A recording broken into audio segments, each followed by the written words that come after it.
back to the She Gallery Show. Thank you for being with us today. My name is Dulce Maria Diaz. I am founder and director of nonprofit Sharing His Energy Gallery. That is She Gallery, and you can find us at sharinghisenergygallery.net. Again, that's sharinghisenergygallery.net. And you are with us today on CAN TV with a very special guest. We have here Vincent Acevedo. Vincent, thank you so much for being with us. How are you? It's my pleasure. I'm very good. Thank you so much for having me. Awesome. And thank CAN TV for being our platform and connecting with you, audience. And thank you, audience, for being with us today.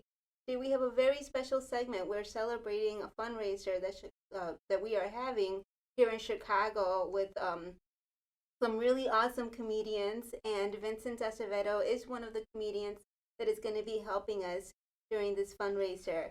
Now, Vincent is now we had these conversations about COVID, right? Like COVID times and like how the world has completely changed and how it's affected many different areas of our lives and how She Gallery decided to use comedy as this way to celebrate just life and using humor after so much agony that so many of us went through. Can you talk to us a little bit about your personal background as a comedian, as a Chicago Uh, comedian? yeah, sure. So I've been doing stand up since I was 20. I'm 36 now. So it's been quite the road. Born and raised in Chicago in the Humboldt Park area, to a very old school Puerto Rican father and mother. So very kind of no nonsense, but just great people all together. And it's just been very interesting the entire process of comedy and learning the ins and outs and growing up at the same time as you're trying to become or pretend to be a professional. So it's been quite the adventure with the traveling and all the contacts that you make. So that would be just the quick way to kind of sum it up as far as my end. And you are a Chicagoan, and you're from the Humboldt Park area, as he mentioned. Now, those of you who have been with us and have been joining our segments, we are celebrating the evolution that is the graffiti evolution of Chicago, the style here in Chicago. And you may have noticed that a lot of these graffiti writers were from the same neighborhood, and a lot of them attended Lane Tech. Now, you also attended Lane Tech. What was that? What was that school for you, and how did it influence your career now? It was so interesting because in grade school, I actually went to a small Catholic school. So my graduating class was like maybe 16, 17 kids. And I decided to take a different path from a lot of my other classmates. And I went to the biggest high school in Chicago, which is Lane Tech. And I graduated in 2003. And it was fantastic just for the simple fact that it was such a melting pot of cultures and heritage and nationality and religion. And even back then, even though we weren't as prevalent to it, political views and stances. And you meet friends that you never thought you would ever really be friends with based off of where they're from. Do they live in the suburbs? Do they live in a different neighborhood? And it was great to be in a position to succeed with all these different people that you just end up bonding with. And it's to this day, there's still so many people of all different nationalities that are very close friends of mine that still come to shows that I still keep in touch with. So Lane was absolutely a very important piece of who I am today and comedy wise, because being able to relate to so many different people at any given point during a show has been a home run every single show, no matter what. That is so awesome. And it's just so interesting again to celebrate so many different cultures.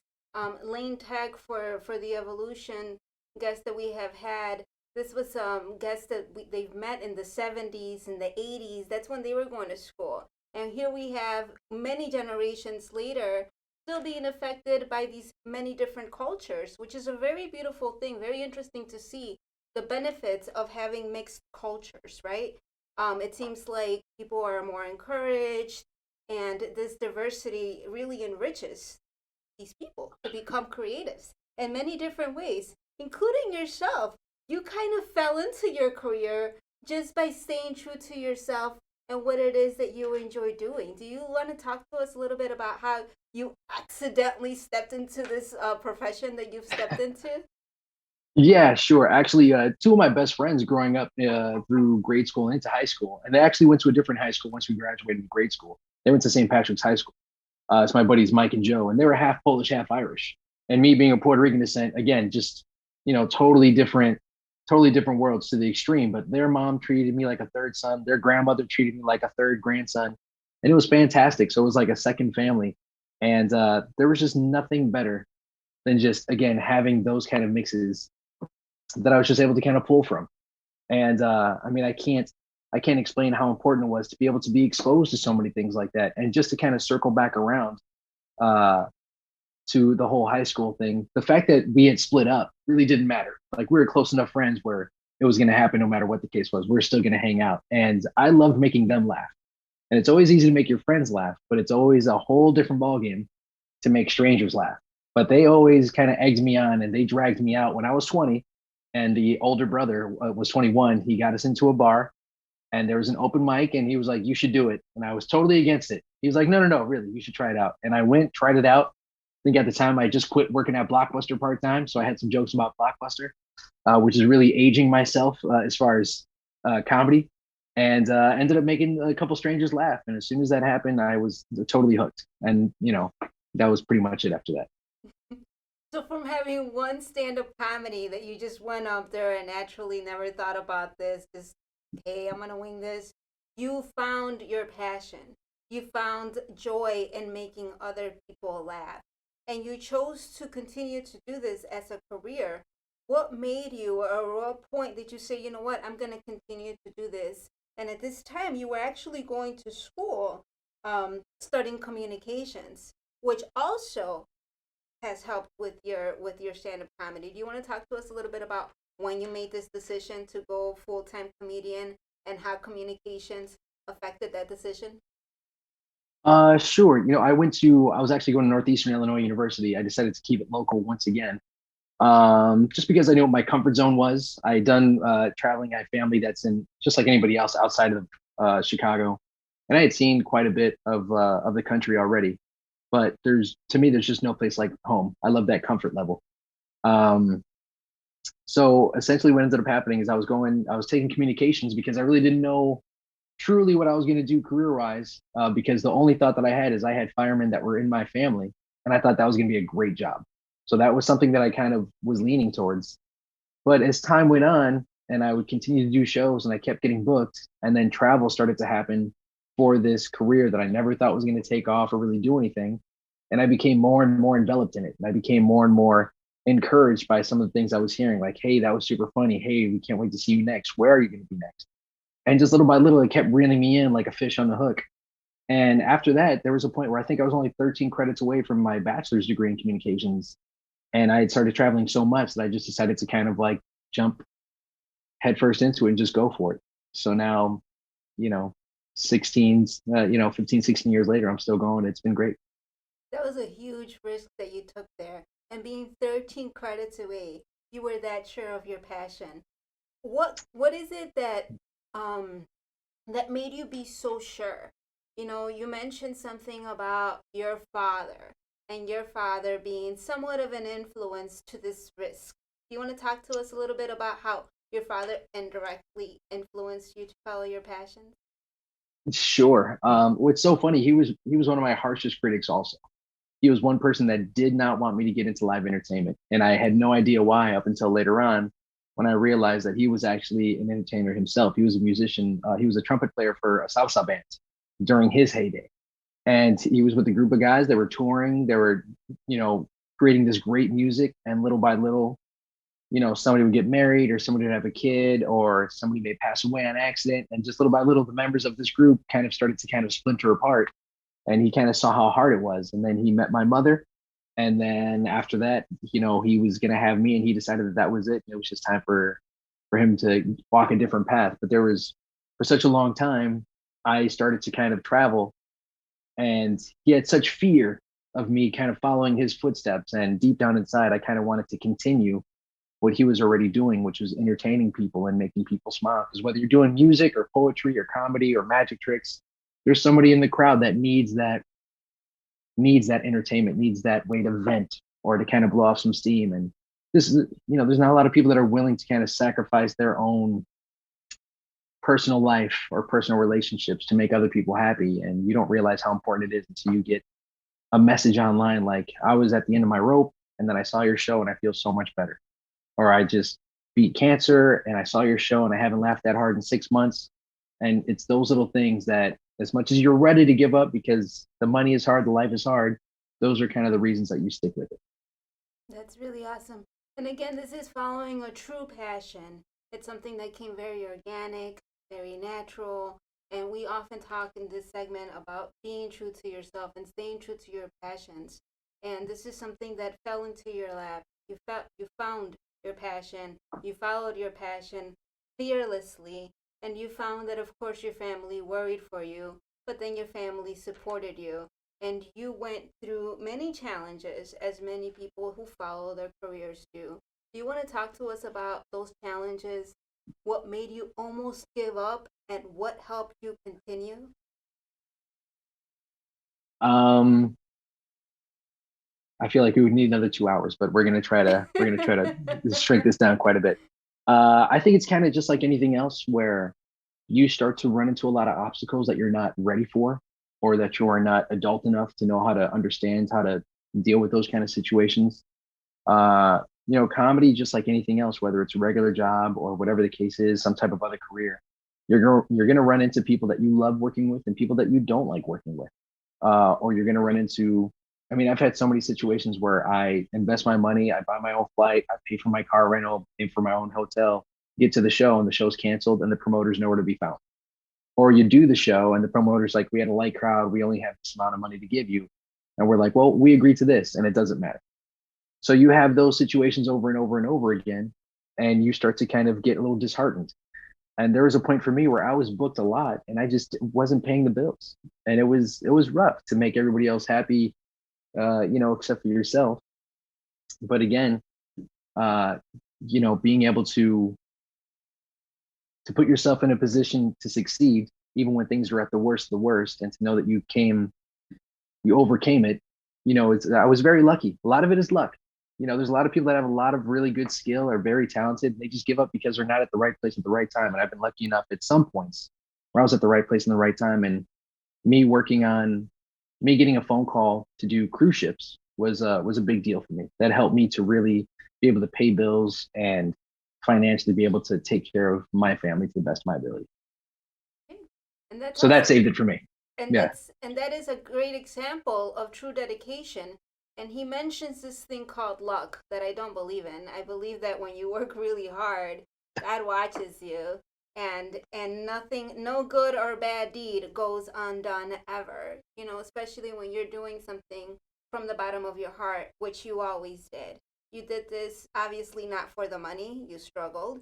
And something that Vince mentions that a lot of us forget because we're so hard on entertainers, because entertainers are just supposed to be there to entertain, that we forget that they are human and that they go through things. And especially as a comedian, and speaking with you, you say you go through all of these challenges, you go through these struggles, and it doesn't matter what your day was like. You have to go out there and not only just put on a happy face, you have to like make people laugh. Yeah. And It's absolutely one of the hardest things to do because, like you said, everybody goes through hard times. mm-hmm. And normally, if you're working, a 9 to 5, you get to clock out, go home, and just kind of, huddle up or have a glass of wine or have, whatever you need in order to kind of finally relax. Whereas for us, we're having a rough day.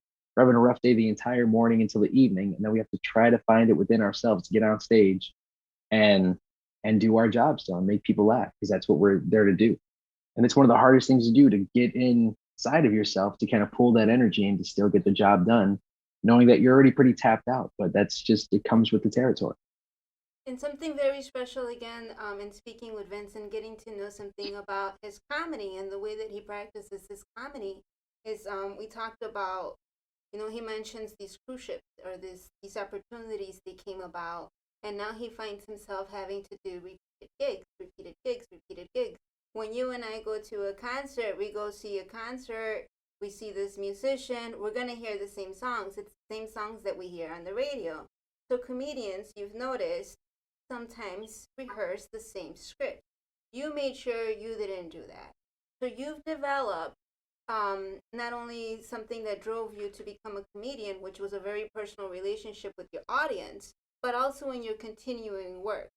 You organically, very organically, produce these contents as you are with your audience. Do you want to talk to us a little bit about the way that you build your content and some of the restrictions that you have faced with so much um, attention to discrimination or being sensitive to areas that might be offensive with Sure. comedy that has been Y- really big lately.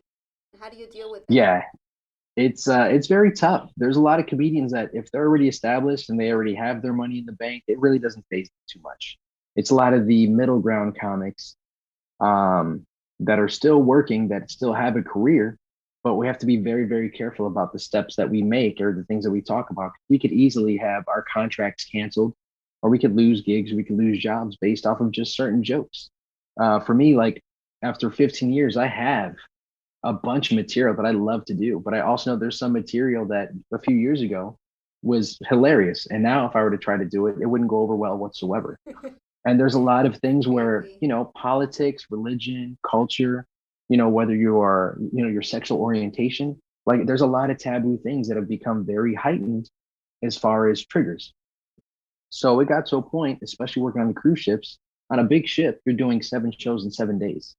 And like you said, if you're going to see a concert, you want to hear the greatest hits. But when it comes to comedy, once they hear your greatest hits, they want to know what your next greatest hit is. And it takes years to develop really good material that's universal, that can hit for everybody, no matter who you are, where you're from, culture, whatever the case is.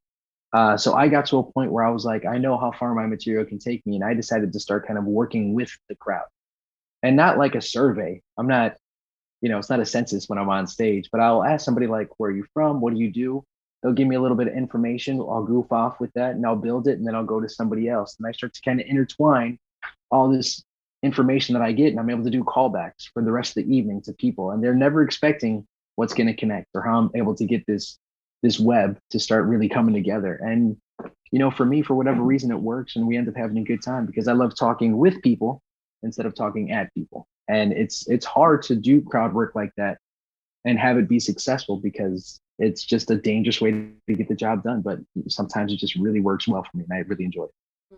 Congratulations. And I want to remind the audience that Vince was studying communications, and 13 credits short of communications, he decided to continue on and become a comedian. And this is where I see your diploma.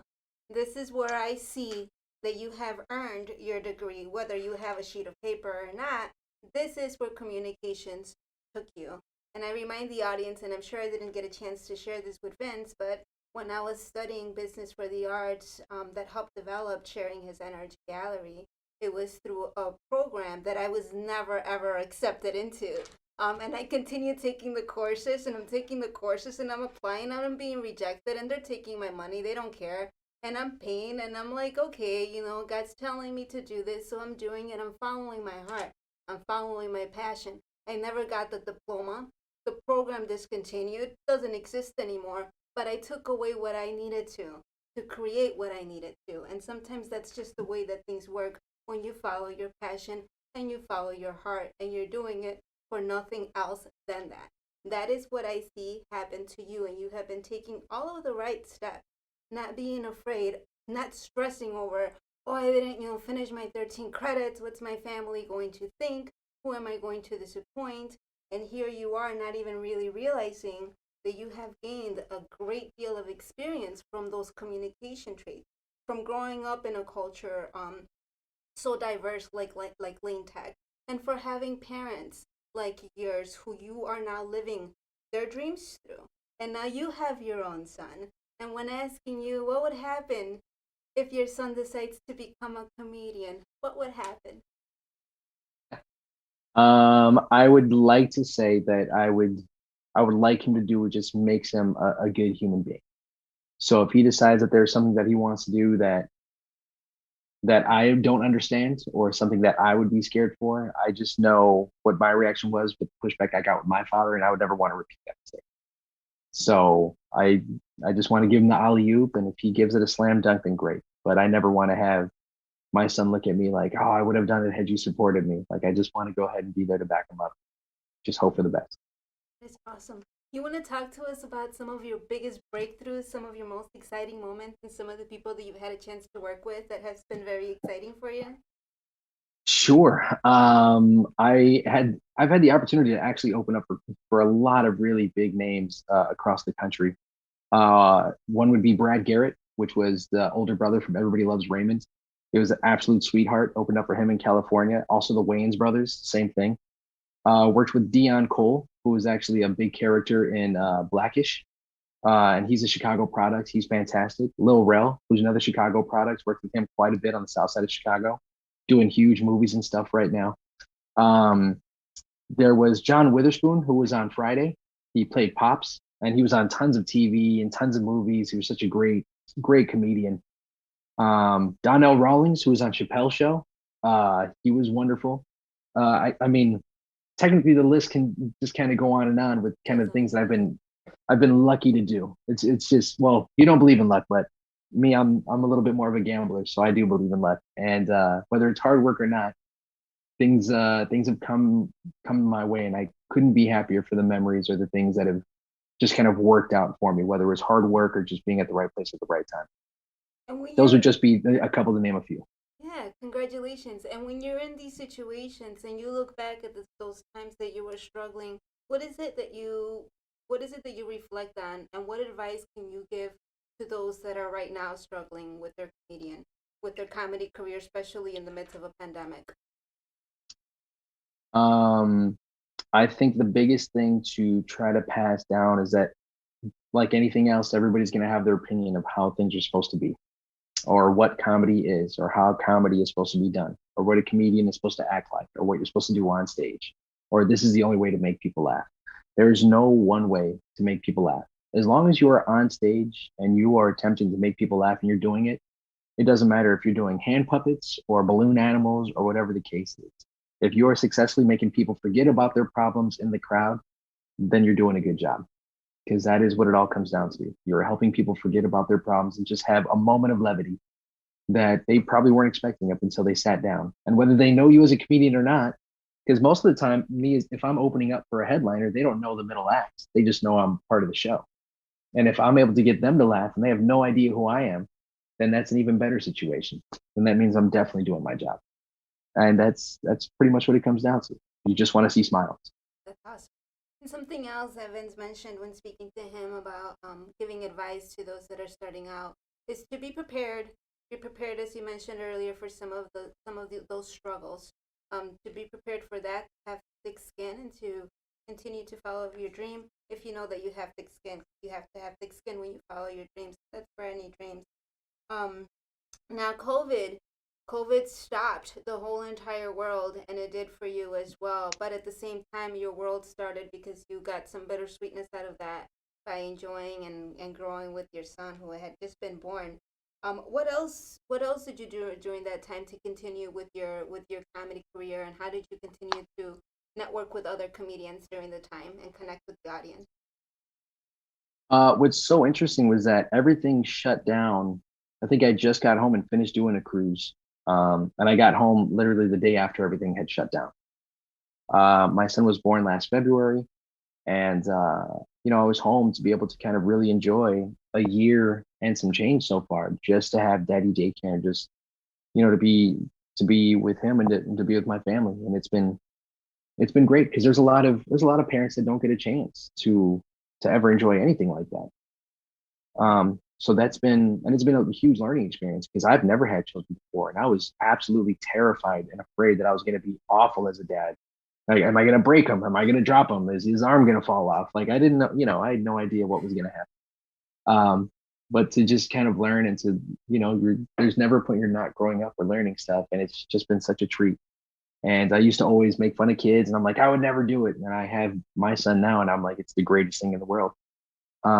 So that was the first thing that I was able to kind of really, pour myself into, and not always successfully, but to the best of my abilities.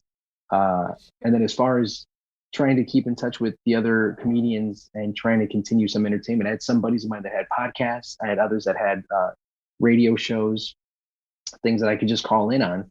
And we would just kind of vibe back and forth for like 30 minutes to 45 minutes to an hour, just topics of things that are going on, or things that we always wanted to make fun of and we didn't. And it gave me a chance to stay in rhythm once or twice a week. So that way, when the stages did start to slowly open up, it's not like I had to shake any rust off, because I was continuing to be silly, with all these different avenues that friends of mine had. So it was, again, it's right place, right time.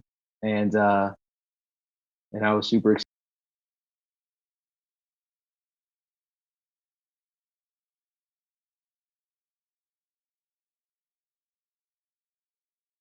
Oh, there we go. Can you hear me now? Yeah. Great. It's a prepaid phone. Boost Mobile. Okay. Good. I'm glad that worked out. All right. Awesome. Thank you so much for that. And Sure. sometimes you also do your own shows. Now, in talking with you and in talking about, you mentioned earlier the way that you grew up, and in some situations you were the only Puerto Rican, let's say. How has stereotyping fit into your career? Has that been an issue? Is that something that you face? And how do you deal with it? Um, Because yes. Yes. we mentioned that right before acting, right before becoming a full-on comedian, you started the acting career, and that's where you found a lot of stereotype kind of roles that kind of turned you off and moved you more into comedy.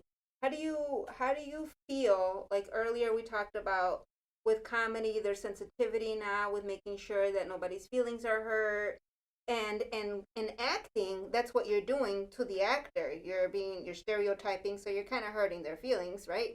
So we see that there's changes in the comedy world to help address that. Do you think that there's going to be changes in the near future to help address the stereotype that goes on with casting, with acting, with filmmaking? Um, I think little by little, they're starting to chip away at it, but it's based off the fact that people have had to make their own opportunities and not wait for somebody to hand them a role or audition for a role. I couldn't tell you how many times I auditioned for Gangbanger 1 or Drug Dealer 2 or Juan or Julio or Jose. Like there's never a point they're like, hey, we're gonna have you, you know, play a character that isn't involved in gangs. It got super frustrating. Or to not just play a character, but to play a character that has to have an accent. Like I would go into auditions or like, can you do a Spanish accent? And I'm like, why? Like, what is the purpose of it? And it got to a point where I got really frustrated with it. And there's a point I did a bunch of commercials and auditions for some TV and movies and stuff, and got really close, and then just started to get turned off at the opportunities that were being presented to me as opportunities. But really, it's just they want to see more of the same, and that's not what I was willing to do. So me getting into comedy shortly after that gave me a really good opportunity to just kind of do my own thing. But even with comedy, it's like anything else. There's politics involved. There's certain situations that you're uncomfortable with. Like I've never been comfortable being a part of themed comedy shows, especially at festivals, or in LA they used to have a refried Fridays or chocolate Sundays, and these are like Latin nights, Black nights, and I'm like, it doesn't happen for a lot of other or for certain other cultures. And I hate bringing it up, but there's things that I've just been through that I've seen that I never agreed with, and I just kind of power forward. And sometimes you miss opportunities because you make a stand, and then there's other times where it's just not meant to be. But those would be good examples of the stereotypes in comedy. Right. So what I'm seeing here is a great big breakthrough. Really quick, I know that we have to wrap up, but something that I see is a really big breakthrough is something that Vince mentions. You create your own opportunities. So these are people that have presented opportunities to you to fit really something that we're trying to fight against, oppressing against the stereotype and these kind of opportunities. So what Vince has done is he creates his own shows himself at times. As he's mentioned, he's dealing with his career, with his family, balancing out his own roles. But at the same time, you also balance this opportunity for yourself to give other opportunities. And we thank you so much for that. And we also thank you, Vince, for being a part of our fundraiser. We're very excited for our fundraiser. Please visit our website at sharinghisenergygallery.net. Again, that's sharinghisenergygallery.net for more information about comedian Vincent Acevedo, who we call Vince, and for more information about our fundraiser that's going to be taking place on May 2nd here in Chicago. And this fundraiser will help aid funds for a brick and mortar space and for us to continue to help the public with arts, education, and community. Thank you so much for being with us, and we'll see you again next week. Bye.